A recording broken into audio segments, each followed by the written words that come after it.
I'm Michelle here from Fine Natural Hair and Faith. Welcome to my channel for those of you who are new, and welcome back for those of you who aren't. In today's video, I will be showing you how I use Henna Sooq's Moroccan Hair Tea to add some moisture and some strength and some shine. It strengthens your strands to promote length retention. It helps to prevent graying of hair, although it might be too late for me for that, but it has wonderful herbs in it. I will list them right here on the screen so that you can see the herbs that are in it. But basically it is a 100% herbal hair tea. You can leave it in your hair when you do wash your hair on wash day. You could rinse it out on wash day if you use it as a final rinse, or you can do what I'm doing right now, which is spritzing my hair, adding some moisture and strength at the same time. It does not leave my hair hard.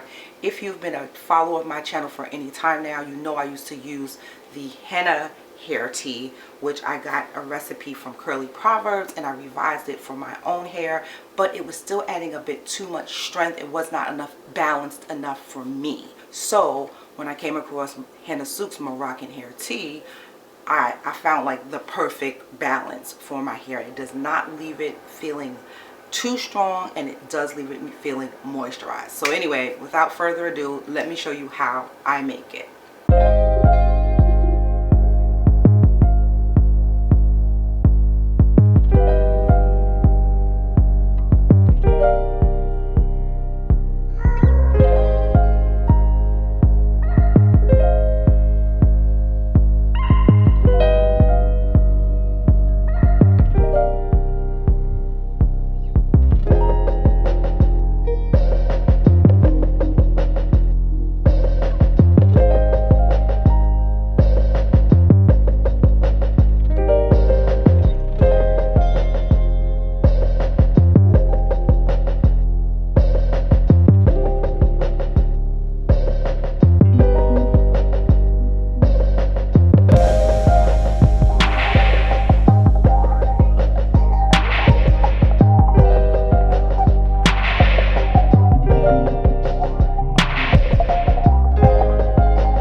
I store the remainder in a container and then I put it in the refrigerator and use it up within 2 to 3 weeks. The tea tree oil does help to preserve it some, but I don't like to push it. At any rate, this is how I store it, and so thank you for watching, and I hope you try this recipe. I will leave a link to the tea in the description box below.